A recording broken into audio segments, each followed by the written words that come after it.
Let's go, Tyler. How you doing? Fellas, what up? Hey, Tyler, can you turn it the other way, like the long way? I can do whatever you need. Yeah, there we go. All right, we're good. Tyler, number one, thanks for joining. And for people, real quick, I want to kind of talk about what's going on this weekend. So people, obviously from the Metro Detroit area, Tyler and his wife Scotty are doing something with Tyler Conklin Foundation. They'll be at Townhouse Detroit on Saturday, February 1st from 12 to 3. You can get your ticket. Ticket link will be in the description. And you purchase your tickets, all going to charity. It's going to be a great event. People are going to be there. Live music, buffet, drink. One comes with the ticket. You get a drink, and there's a pop-up barbershop. So you can go check that out, helping really just Michigan communities. And it'll be helping children with hair loss, Michigan, and Dog Aid Detroit, which is something that Tyler and his wife Scotty are very passionate about. So we're excited to be out there this weekend. We're going to help promote it as much as we can. But I want to ask you to kind of start off. How did the Tyler Conklin Foundation kind of start? I know you and Scotty kind of got into it and wanted to help give back to the community, but kind of tell me the story behind that. Yeah, I don't know. I feel like when I got in the NFL, like when I got to Minnesota, there's a bunch of old guys, right? Kyle Rudolph, Kirk Cousins, Harrison Smith. There's a lot of guys that have been in the league for a really long time, right? Adam Thielen, and a lot of them did a lot of different stuff in the community, had foundations, and like at that time, early in my career, I kind of looked around like trying to, like, I wanted to do it and it never really made sense. Like I wanted to have a foundation. I wanted to be able to help in the community. I wanted to find a way to, make it relate to my life and, now Scotty's life. So it's something I always kind of wanted to do. And then finally, I feel like I just got to the point in time with kind of my team and support system that I have that we were able to kind of pull it off, even though it has been hectic with a baby and whatnot. But, and free agency and moving and a lot of things that could come on, happen this year. So it's been a lot, but it's just something we always wanted to do. And this year we kind of had the opportunity to get it started. And, it's about time to cut the hair off. So we thought it'd be a good way to kind of kick off the foundation and, donate to, a couple good causes with it being Dog Aid and Michigan Hair Loss of Michigan. And so that's kind of how it came about. It's just something I've always wanted to do. And the opportunity kind of arose to finally do it. Hey, Tyler, good to meet you. Booner here. You mentioned you're cutting your hair off. I mean, that's an iconic flow in the NFL right now. It's the Tyler Conklin flow. Are you going to grow it back? Or is like what's going to happen with the hair here? Yeah, I think I'm gonna keep it short, man. I just think it's all. I mean, I've had it for 8 years. My junior year of college, I grew it out, and I was like, I want my hair to be out the back of my helmet. That was my thing. Like, I just wanted to just for football, and once I finally grew it out, it just kind of got attached to it and couldn't cut it. And now I'm at the point the wife's been bugging me for like 2 years now to cut it, and she'll probably regret it once it's gone. But she wished for it at one point, and the closer it gets, the more nervous I get about it. But we'll see what happens. I mean, it can't be that bad. Hey, you stayed strong, Tyler. 2 years is a hell of a long time to have the female like nagging at you to cut it. I give you credit there. But if people aren't going to the event, what's another way that they can donate? Just to know when it happens, that's you. I mean, there's a QR code on a lot of different things I posted. You can do it through the TC Foundation, I don't know email exactly, tcfoundation83@gmail.com, which is connected to the foundation Zelle. You can buy a ticket and show up and, take part in the auctions and get a haircut and, everything that we're doing down there, all of it or part of it goes to charity, whether it's the buying drinks or getting a haircut or, the money we raise throughout the auction. So, come out and, I'd love to have everybody there in person to support and, have a good time, have some drinks and whatnot. But, there's a lot of different ways. You can reach out to me on social media or, I've posted about it a ton. So, there's a handful of options. Well, I want to ask you, Tyler, just really, number one, talk a little bit about this past season. I know last time I got a chance to talk to you, me and Mike asked you about Robert Saleh coming in. This year was up and down. You faced a lot of adversity just as a team. Number one, how are you feeling coming off the year you had, but just kind of overall the year going into kind of free agency? We'll get to the free agency part, but how are you feeling after a long season? Yeah, man, it's been an interesting 3 years in New York. I like to think that a lot of things that have happened over the last 3 years don't happen in a ton of other places. It's been 8 or 9 different quarterbacks, 2 head coaches, 3 offensive coordinators. A lot of ups and downs, starting from year one.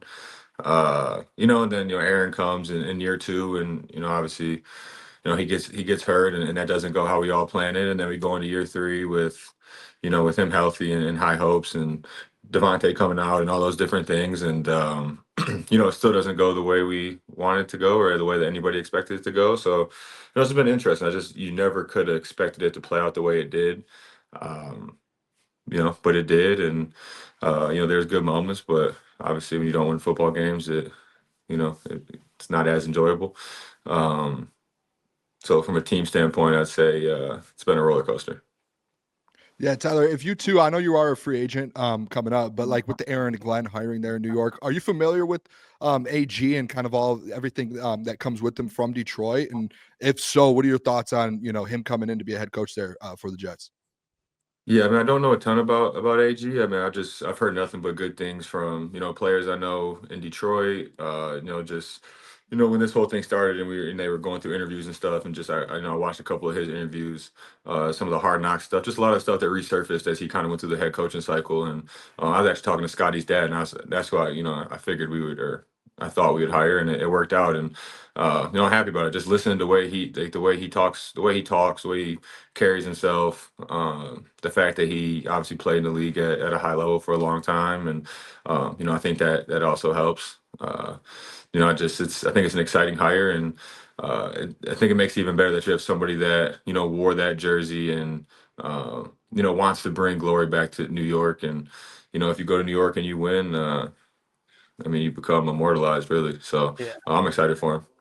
Hey, I just want to throw this out there, Tyler. Hypothetically, I'm not tampering, but if you were to play for the Detroit Lions, Dan Campbell, thoughts on MCDC, and I'm sure you're familiar being from the area, but hypothetically, if you were to play for him, what are your thoughts? Yeah, you guys got a hell of a tight end in Laporta right now, right? But yeah, Dan Campbell, when I was coming out of Central Michigan, he was the tight end coach for New Orleans at the time, and he came up and put me through a private workout, and I was actually just going through all my contacts, sending out texts about the foundation event, and I still had his number in there. I'm sure it's probably changed by now, but when I was coming out, that's where I wanted to go. I'm like, I want to go to New Orleans. Like, I want to play like that. He would be a good coach to play for. And then when the hiring cycle with him came up and Detroit hired him, I was pumped about it because I had that little bit of experience and got to know him throughout that process. And a lot of my best friends are huge Lions fans, and I kind of was talking. Some people were skeptics, some people were excited, but I feel like I was talking to a lot of people off the ledge just about how good of a coach I thought he was going to be at that time. When everybody's like, "Oh, we're hiring a tight end coach as a head coach."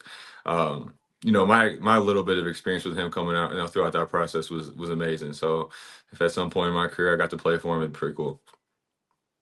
Yeah, would be awesome. Would love to have you back in Detroit, Tyler, that's for sure. But when you're looking in free agency, you talked about kind of your situation with the Jets. What are you looking for NFL free agency is, I assume, an exciting time. What are like the core things that you're looking for, whether it's returning to New York or in other teams? What are the things that you're specifically looking for that new team to have? Yeah, free agency is interesting. Going through it the first time, like you think you kind of know how it's going to go. You have these teams that need tight ends. You're like, oh, I'm going to end up in one of these spots. And every place I thought I was going to end up last time, I don't even think I talked to. And New York was the last place I thought I'd be, and I ended up in New York. So I kind of just tried to enjoy this little, month, a couple months off before it, so I can, because whatever I think's going to happen probably won't happen. But for me, it's just really, where can I, where can I get paid where people value me? I think that's, I think everybody's lying if they don't want to get paid, right? I think, being paid what I think I deserve would be a nice thing. Whether that happens or not, you never know. But two, really just the opportunity to, keep playing good football. And when I went to New York, my big thing was like, I want to take the next step in my career. And I feel like I really didn't get to do that in a lot of ways. Just, we didn't have the best situation offensively for a couple years. And, we were at the bottom of the league in offense. And it's just hard to, put up the numbers and do the things you want to do when as a team you're struggling. So I feel like I feel like I got to play good football and I did some good things. But I'd like the opportunity to go out there and prove that I can do a lot more than I've done so far. So that's a big thing for me. That's probably the biggest thing for me, is being able to go out there and show people I can, do more than what people think. And that's probably really the main two things, like being able to go out there and play some good football and have the opportunity to keep taking the next steps in my career and, get paid decently would be nice. And, Yeah. the rest of it just is what it is. Hey, Tyler, you know what, man? I'll say it because you don't want to say it. One of the most underrated tight ends in the league, man. Like, I'm just going to say this too.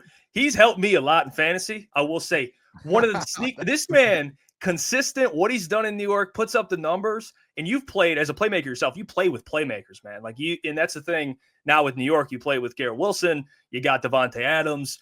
You were in Minnesota. You play with great wide receivers. I want to ask you about just Garrett Wilson. He seems like, and I always go at it, we talk about it, and Klotz, Lukas is a big Ohio State guy, so he's big on Garrett Wilson. But what makes him so special? I know he's had a frustrating year too. They bring in Devontae, his targets go down, but what makes a guy like that so special? Yeah, man, it's hard to kind of put into words, right? Because like when the first time I ever saw him, like, wow, he just moves unlike anybody I've ever really seen move. I think the first thing is like Garrett's just a really good dude. Sometimes I feel like the New York media in general always tries to paint somebody in a bad light or a certain light. And he's one of the best dudes I've ever been around, one of my favorite teammates. And he's just special in all aspects, right? He can kind of do everything you need someone to do. After the catch, he's good. He can go up and get the ball. He can make contested catches. His release package is, top tier. There's really nothing he can't do. And you can't say that about everybody. And then just even like with everything that happened, right? Like we have been in a tough situation in New York for a while. Like quarterback situation was rocky for a couple of years. Like I said, we had 8 quarterbacks in 3 years, 9 quarterbacks in 3 years, whatever it was. 3 different offensive coordinators. Like for anybody, especially a young player, that's a lot to deal with. And he still found a way to have an incredible start to his career. So I think that speaks volumes. All right, Tyler, I got a question you've probably been asked a million times. Welcome to the NFL moment. What was it for you? I know you were in Minnesota for 4 years. Did you have like one of those moments where you're like, whether it was like a player that you were playing against or like what was that moment for you where you're like, oh, this is the big leagues now? It would probably be against Green Bay. Like I think it was the second game of the season in Green Bay. David Morgan was our blocking tight end in Minnesota. He was the tight end too, and he got banged up, hurt his knee. And I kind of went in there at the beginning of the game. It was like the first play. I was playing F. We were in like a wing set, and I couldn't hear shit. It was loud as hell in Green Bay. When you're like, even at tight end in general, like it's hard to hear. Like that one spot moved over from tackle makes it a lot more difficult. So being on the wing made it even more difficult. And Clay Matthews was lined up outside, and we ran like inside zone, I think. And he just like ran through the V of my neck, and I'm like, damn, like I gotta figure this out pretty quick here. So that's like the one moment where I'm like, damn, like that.